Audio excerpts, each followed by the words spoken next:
कशा प्रकारे उत्सव होतोय? आपण सत्तेमधल्या भाजप पक्षाचे जुन्नर तालुका अध्यक्ष आहात, काय सांगाल? या ठिकाणी शिवनेर महोत्सवाच्या निमित्ताने जर सांगायचं झालं तर भारतीय जनता पार्टीच्या असणाऱ्या शासनाच्या किंवा सरकारच्या मार्फत जे काही 3 दिवसीय शिवनेर महोत्सव ह्या वर्षापासून चालू होणार आहे दर 3 वर्षांनी, त्याच्यामध्ये शासनाने जाहीर केलेले 2.5 कोटी रुपये पेपरमध्ये बातम्या आलेल्या आहेत. शासनाने जाहीर केले म्हणजे कोणी जाहीर केले? हे आमदार साहेबांनी तालुक्यामध्ये आपल्या पेपरबाजी केलेली आहे आणि ह्या 2.5 कोटी रुपयाची इगतवारी किंवा शिवनेर महोत्सवाच्या निमित्ताने जो काही खर्च केला जाणार आहे कार्यक्रमाचा, तर त्याच्यामध्ये कुठल्याही प्रकारची अद्याप रूपरेषा बाहेर पडलेली नाही. दरवर्षी शिवजयंतीसाठी शासन किती रुपयाची तरतूद करतं? माझ्या माहितीप्रमाणे शासन दरवर्षी प्रत्येक तालुक्यातील कमिटी असतील, शासन त्या पद्धतीनं महानगरपालिका असेल किंवा जिल्हा परिषद असेल, पंचायत समिती असेल, मार्केट कमिटी असेल, तालुक्यातील हे लोक सहकार्य करून 5-25 लाख रुपये खर्च होतात. शासनाकडनं तरतूद किती असते दरवर्षी? 25 लाख रुपयाच्या पुढे माझ्या माहितीप्रमाणे तरी नाही. या बाबतीत मी आमचे जिल्हाध्यक्ष बाळा बेगडे यांना या संपूर्ण माहिती दिलेली आहे आणि यामध्ये ती माहिती देत असताना त्यांनी मला एवढंच सांगितलंय, शिवनेर महोत्सवाच्या निमित्त भारतीय जनता पार्टीच्या तालुका अध्यक्ष आणि कार्यकर्ते पदाधिकाऱ्यांना यामध्ये पूर्णपणे लक्ष देऊन काम करायचं आहे, परंतु निधी किती दिलाय याबाबतची त्यांनी माझ्याशी चर्चा केलेली नाही. पण आपले तालुक्यातील आमदार शरददादा सोनवणे यांनी पेपरला एक 8 ते 10 दिवसापूर्वी दिलं होतं की 2.5 कोटी रुपये मंजूर करून आपण हा मोठा दिमागदार सोहळा शिवजयंती उत्सव पण साजरा करणार आहोत, परंतु अद्यापही त्या कार्यक्रमाची रूपरेषा बाहेर पडलेली नाही. याचं नक्कीच आपल्याला विश्वासात घेतलं जात नाही. या बाबतीत तालुका लेवलवर तरी आम्हाला विश्वासात घेतलं जात नाही. ज्यावेळेला तालुक्याची मीटिंग झाली त्यावेळेला सर्व पक्षीय कार्यकर्त्यांना पदाधिकाऱ्यांना बोलवलं गेलं, परंतु आमच्या भारतीय जनता पार्टीच्या शासनसुद्धा आमचं असताना सुद्धा तालुक्यामध्ये तहसीलदारांनी कुठल्याही प्रकारचा पत्रव्यवहार केला नाही किंवा आम्हाला साधा फोनसुद्धा केला नाही. असं असताना जर अशी दुर्दैवी अवस्था असेल तर भारतीय जनता पार्टी याला विरोध केल्याशिवाय राहणार नाही. आणि तुमचा विरोध नेमका कशाला आहे? शिवजयंतीला बिलकुल नाही, त्याचा अभिमान आहे.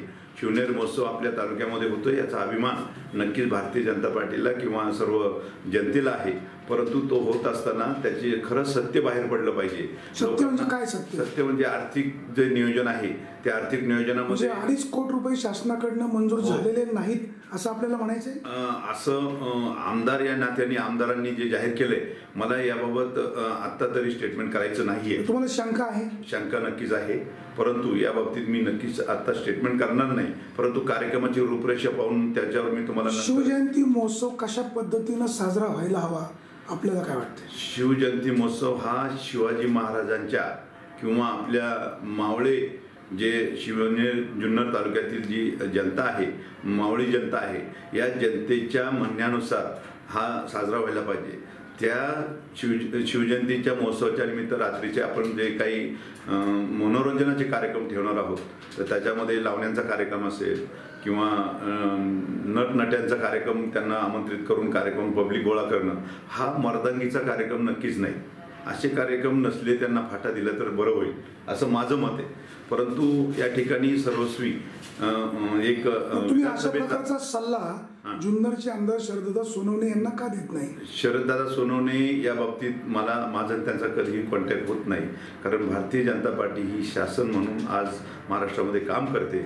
तहसीलदार या विषयावर तहसीलदारांची मी चर्चा केलेली आहे आणि त्यांचं उत्तर त्यांनी मला द्यावं असं मी त्यांना त्यावेळेला 4 दिवसापूर्वी त्या विषयावर मी त्यांच्याशी बोललो आणि ते मला ते सांगणार आहे. त्या विषयावर मी प्रांत साहेबांशी सुद्धा या विषयावर बोललेलो, अजय देशमुख साहेबांशी. त्यांनी सुद्धा सांगितलं जसं शासनाचे जे काही आर्थिक नियोजन असेल त्या पद्धतीनंच कार्यक्रम होईल, यापेक्षा व्यतिरिक्त कार्यक्रम केले जाणार नाही. परंतु आमदार साहेबांच्या माध्यमातून जर 2.5 कोटी रुपये मंजूर होणार असतील आणि तो कार्यक्रम चांगला होणार असेल, त्याचा अभिमान भारतीय जनता पार्टीला सुद्धा आहे. परंतु यामध्ये भारतीय जनता पार्टीचा अध्यक्ष या नात्याने आम्हाला विश्वासात घेणं, शासन आमचं आहे, जनता दरबारी बाकीचे न्याय जनतेला भारतीय जनता पार्टीमार्फत दिले जातात.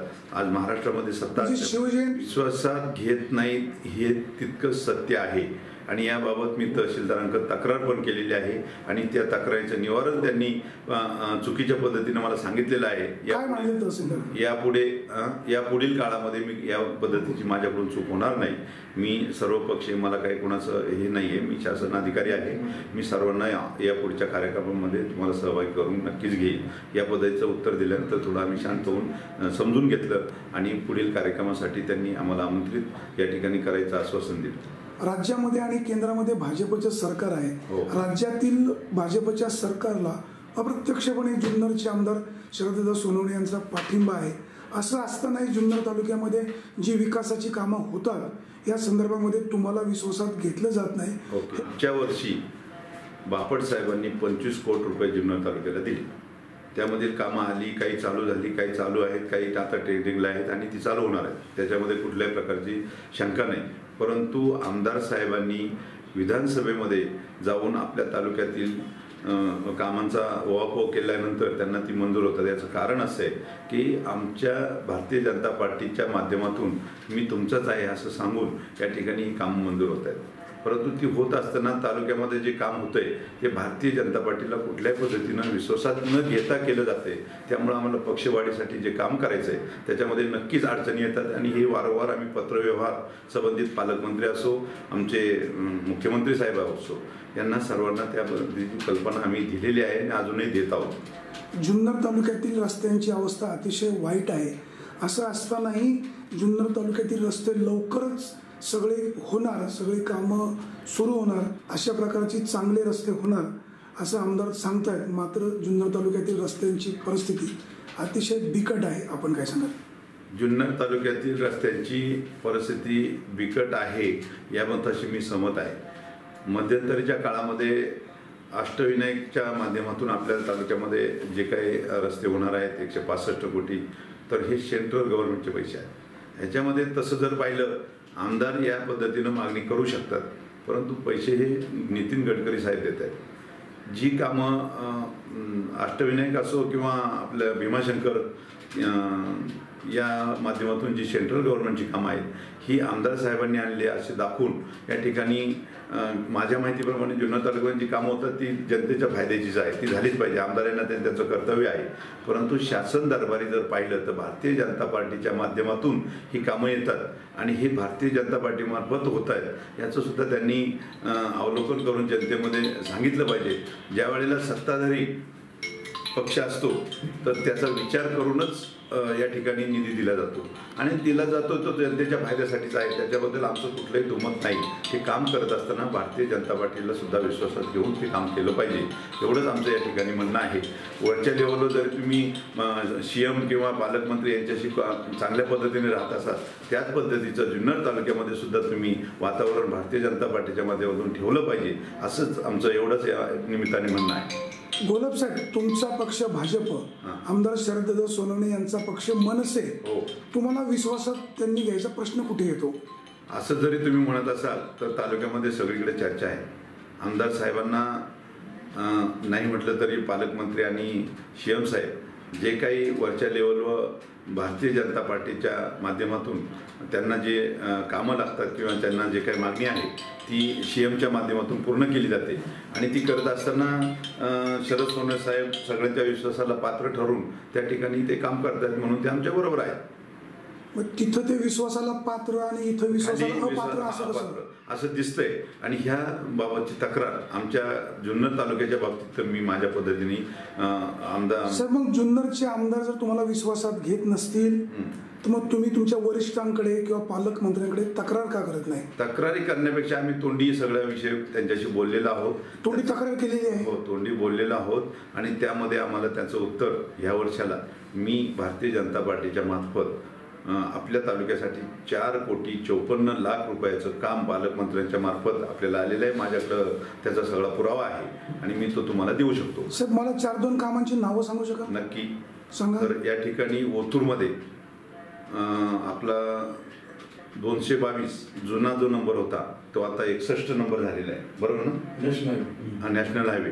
तर 261 नॅशनल हायवे ते तांबेमळा जागमध्ये इथं 35 लाख रुपयाचं निधी आपण मंजूर केला आहे. ते काम टेंडरला आहे. आता 15 दिवसात त्या कामाला सुरुवात होणार आहे. दुसरं काम ओतूरमध्येच पानसरवाडी, त्या बाजूने पानसरवाडी रस्त्याला सुद्धा 35 लाख रुपये आपण ओतूरमध्ये टाकलेले आहे.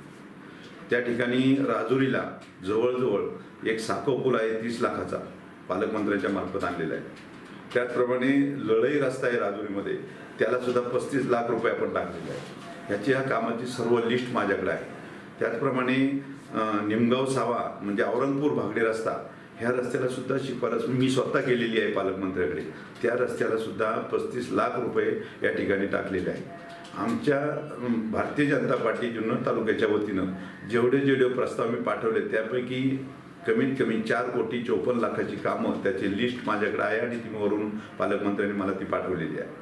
या ठिकाणी ही जी कामं आहेत मोठी मोठी ही मी तुम्हाला सांगितली, परंतु या व्यतिरिक्त आमदार साहेबांनी आणलेली कामं सुद्धा पालकमंत्र्यांनी 25 कोटी रुपयाची मागच्या वर्षी दिलीत आणि ती तालुक्यामध्ये चालू आहेत. PWच्या मार्फत असो, पंचायत समिती जिल्हा परिषदच्या मार्फत. म्हणजे आमदार शरददादा सोनवणे ज्या कामांची घोषणा करतात ती कामं त्यांची नाहीत तर पालकमंत्र्यांची आहेत असं म्हणायचं आपल्याला? हो, नक्कीच पालकमंत्रीच पैसे देत आहेत. आमदारांचा निधी पण नाही. आमदारांचा निधी वापरण्याचा अधिकार आहे. त्या निधीच्या मार्फत ते काय जे वाटप करतायत त्याच्याबद्दल आमचं कुठलंही दुमत नाही. त्यांचा निधी त्यांना 100% मिळावा. तो विधानसभा सदस्य यांना त्यांनी तालुक्यातील जनतेच्या मागण्या करू शकतात, त्याबद्दल आमचं दुमत नाही. मग उद्या बिबट्या सफारी आंबेगावांसारख्या ठिकाणी त्यांनी मंजूर केली असं त्यांचं म्हणणं आहे, पण त्यामध्ये तेवढाच वाटा भारतीय जनता पार्टीचा सुद्धा आहे. कारण पक्ष सफारी प्रकल्प प्रत्यक्षात मंजुरी मिळाली किंवा कसं? नाही, महाराष्ट्र सरकारने मंजुरीसाठी सेंट्रल गव्हर्नमेंटकडे पाठवलेलं आहे असं आमदार साहेब म्हणतायत. आणि हे आमदार साहेब काय म्हणतात हा भाग नाही, ऐका ना, त्याच्यापेक्षा मला जे माहिती आहे ते मी सांगतो की त्या खात्याचे सचिव आमच्या आंबेगाव या ठिकाणी त्या बिबट्या सफारीच्या त्या जंगलाची सर्वे करण्यासाठी आले होते. आम्ही पण हो, आणि त्या सर्वेमधून जे काय प्रस्ताव ठराव मंजूर करून इथल्या महाराष्ट्र लेवलवरून सेंट्रल गव्हर्नमेंटकडे गेलेला आहे त्याची मान्यता लवकरच मिळेल असं त्यांचं म्हणणं आहे. ह्याच्यामध्ये आम्ही सुद्धा सहभागी आहोत, जेणेकरून तालुक्यामध्ये पर्यटन म्हणून तालुक्याला दर्जा मिळावा यासाठी भारतीय जनता आम्ही कुठेही विरोध करणार नाही. जुन्नर तालुका पर्यटन तालुका म्हणून घोषित झालाय असं जुन्नरचे आमदार शरददादा सोनवणे वर्षापासून सांगतात, प्रत्यक्षात कृती कुठे दिसत नाही. आपण काय सांगाल? माझं असं मत आहे त्यांच्या या प्रयत्नाला यश येवो, कारण जुन्नर तालुका हा यश येईल हा भाग पुढचा आहे. म्हणजे याचा अर्थ आम्ही पण त्याच्यामध्ये सहभागी आहोत. साहेब अजून जुन्नर तालुका पर्यटन म्हणून घोषित झालेला नाही. आमदार साहेब खोटं सांगतात? खोटं नाही सांगत, पण प्रयत्न चालू आहेत त्यांचे, मला नक्की पाहिजे. साहेब तुम्ही असं गोळमोळीत उत्तर नको आहे. जुन्नर तालुका हा पर्यटन तालुका म्हणून घोषित झाला आहे का? आणि जर झाला नसेल तर आमदार शरददादा सोनवणे खोटं बोलतायत का? अजून झालेला नाही, परंतु त्यांनी दिलेल्या म्हणजे आपल्या शिवजयंती महोत्सवाच्या निमित्ताने येणाऱ्या मंत्र्यांच्या मार्फत आपण तो घोषित करणार आहोत असं स्टेटमेंट ते स्वतः करतायत. परंतु मला वैयक्तिक त्याबद्दलची अद्याप माहिती मिळाली नाही. पण पर्यटक तालुका म्हणून जाहीर व्हावा या मताशी भारतीय जनता पार्टी नक्कीच सहमत आहे.